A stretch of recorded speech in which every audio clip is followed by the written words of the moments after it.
sore ini saya nggak sendiri, saya sama ahli kripto. Asik. Nggak juga ya. Sama Mas Anan. Ya, ya. Halo. Nan, ini memang lagi Gimana? rame yang ini ya. Konon namanya Raja Kripto Indonesia ya. Iya, Timothy Ronald. Pendiri Akademi Kripto Kripto Indonesia Akademi Indonesia ya. yang kemarin dipolisikan di Polda Metro Jaya di Bareskrim ya. Iya. Dilaporin ke Bareskrim yang konon katanya mengakibatkan kerugian Sampai ratusan miliaran. membernya ya. Iya, benar. Ratusan membernya dengan total kerugian mencapai 200 miliar. Ya, dan itu juga katanya masih akan terus berkembang ya, seiring dengan nanti kalau ada tambahan lagi dari korban-korban lain yang mengaku. Sebenarnya kasusnya itu seperti apa sih, Nan? Ini apa namanya? Kebetulan kan lu kan pernah ini nih kenal sama lu circle-nya ya, Enggak juga sih. Jadi memang ini kan kalau ngomongin soal kripto ini kayak pernah nge-hype ya, kayak di sejak 2019 ke sini udah makin kencang tuh ya. Nah, ya gue sempet penasaran dengan perkriptoan, dan memang dulu gue sempet join juga di Crypto Academy. Punya Timothy dong? Iya. Kan nggak salah dong gue ngomong kalau lu circle-nya. Tapi dibilang circle ya nggak juga ya, karena nggak secara langsung ketemu. Belum punya Lamborghini? Belum punya. Enggak, tapi kalau dia dulu emang udah flexing ya, dan gue yang penasaran gitu tentang keilmuannya. Gue pengen tahu karena dia kan buka kelas-kelas gitu ya, buka kelas-kelas kripto. Itu ya, lewat Akademi Kripto itu ya. Terus juga ada e-book-nya buat kita tahu dasar-dasarnya kayak apa. Tapi selain itu ada lagi nih, dia tuh ngasih sinyal. Jadi sinyal-sinyal kripto mana yang bakal naik gitu. Nah, jadi gini, di investasi atau cara main kripto orang-orang ini banyaknya itu di dua lini nih biasanya. Ada spot market sama future market. Nah, spot market itu tuh kalau misalkan harga kriptonya Rp2 misal. Kita beli di harga itu 1.000 perak nih. Kita beli harga kriptonya 1.000 perak nih, pas harganya masih Rp2. Ketika harga kriptonya jadi Rp4, lu punya dua kali kita lipat, jadi dua kali lipat kan, dari 1.000 jadi 2.000, kan gitu kan.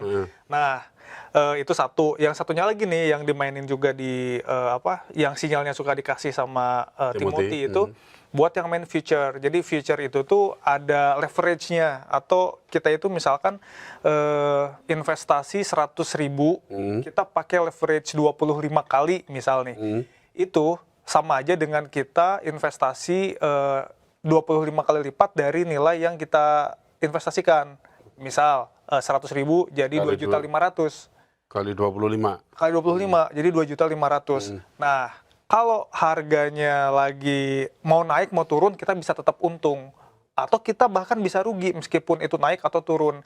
Nah, si Timothy ini dia tuh biasanya suka ngasih sinyal buy atau sell.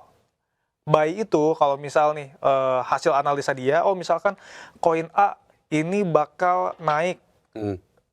Lu pasang beli di harga 2.500 misalkan.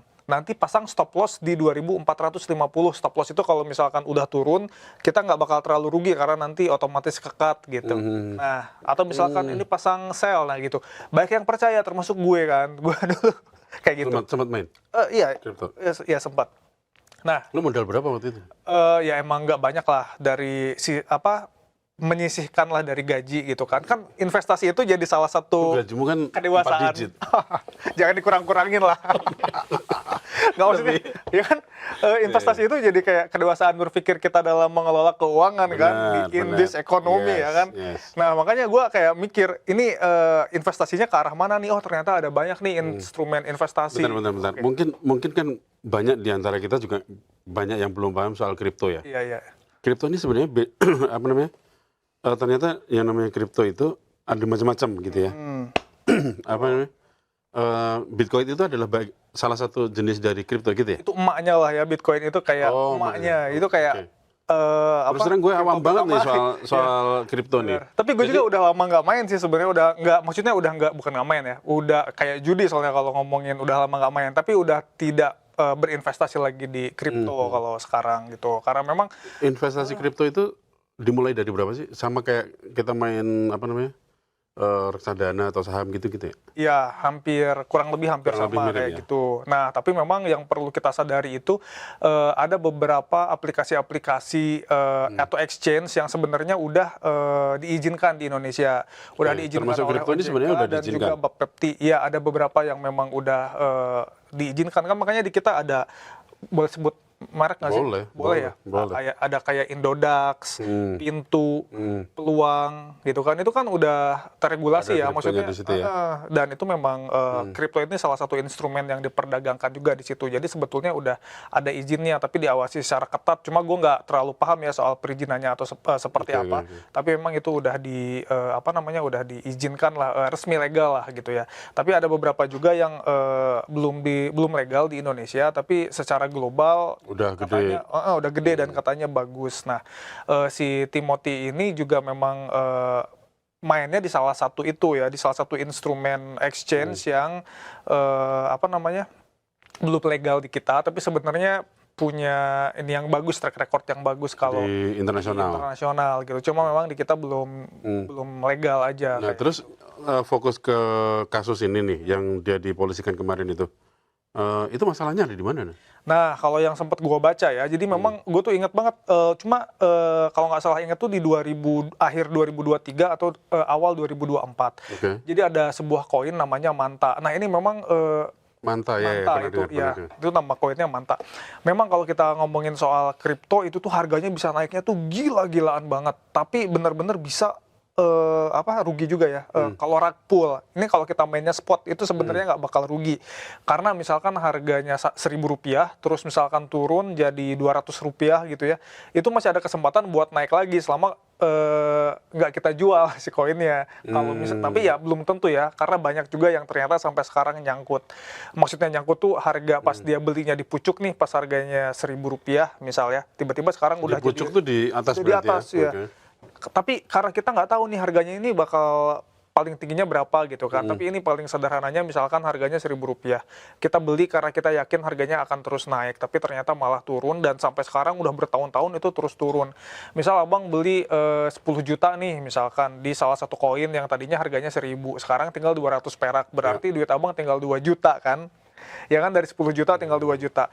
Itu kalau keputusannya di tangan abang dengan riset kita sendiri. Makanya istilahnya itu yang biasanya disebut sama beberapa influencer yang suka ngajakin kita buat beli gitu ya, atau edukator-edukator keuangan, itu tetap harus DYOR atau do your DYOR own research. Do your Own research. Jadi Oke. jangan cuma gara-gara Ngikut-ngikut. ngikutin, ngasih sinyal ini buy, beli ini beli gitu. Sementara kita buta gitu ya. Ya udah kita cuma ikut-ikutan aja ya. Konon kasusnya si Timothy kayak gitu ya? Nah, iya. Dianggapnya analisanya dari Timothy itu salah. Dianggapnya seperti itu. Ya, gua mengomentari ini gimana ya, agak hati-hati juga karena gua nggak terlalu ngerti juga apa yang menjadi landasan dari si para pelapor ini mempercayakan keputusan keuangannya 100% ke Timothy gitu. Tapi ngomongin Manta, memang Timothy itu di awal-awal tahun 2024 atau akhir 2023, gue lupa, memang sempat ngomong, kan tahu ya cara komunikasinya Timothy kan, gitu banget kan. Maksudnya kayak, ya pokoknya lu kalau mau kaya, ya lu tanggal merah all in masuk. semua di Manta ya. Karena gue yakin Manta ini nantinya akan segimana. Iya. Dan tahu kan harga Manta sekarang berapa?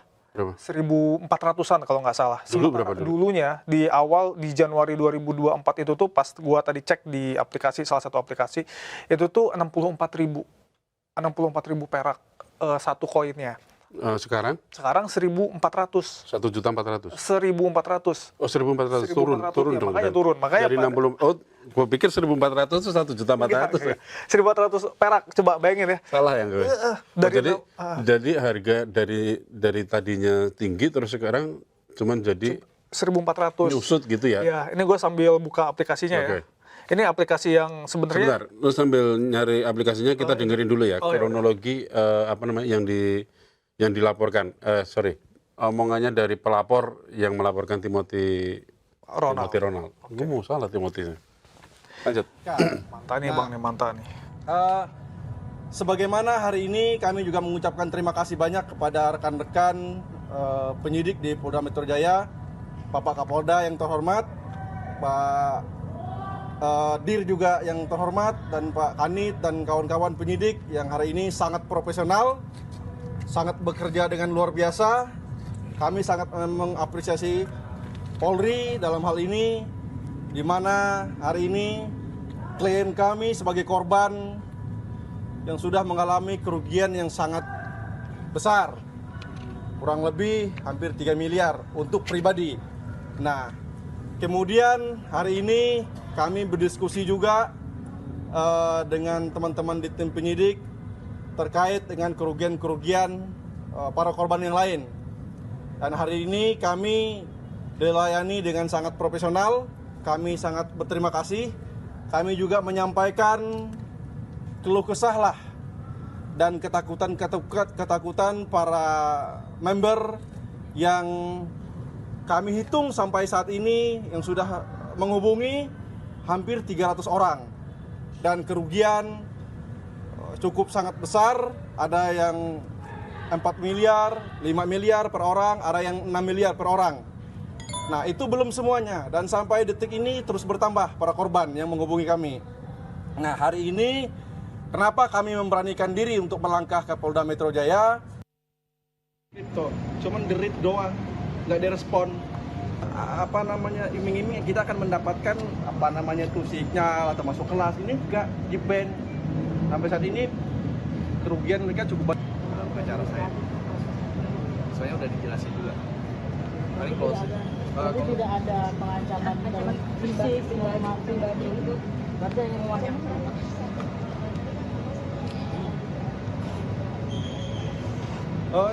Gini, sesuai dengan teman-teman juga tahu.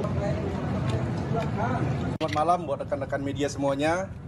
Terima kasih atas kesabarannya menunggu proses yang kami sudah lalui hari ini.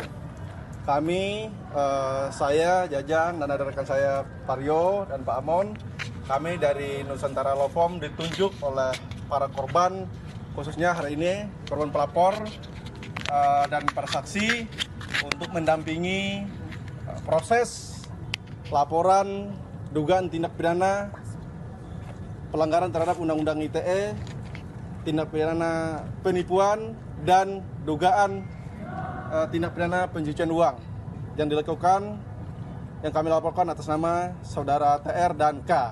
Nah, sebagaimana hari ini kami juga mengucapkan terima kasih banyak kepada rekan-rekan penyidik di Polda Metro Jaya, Bapak Kapolda yang terhormat, Pak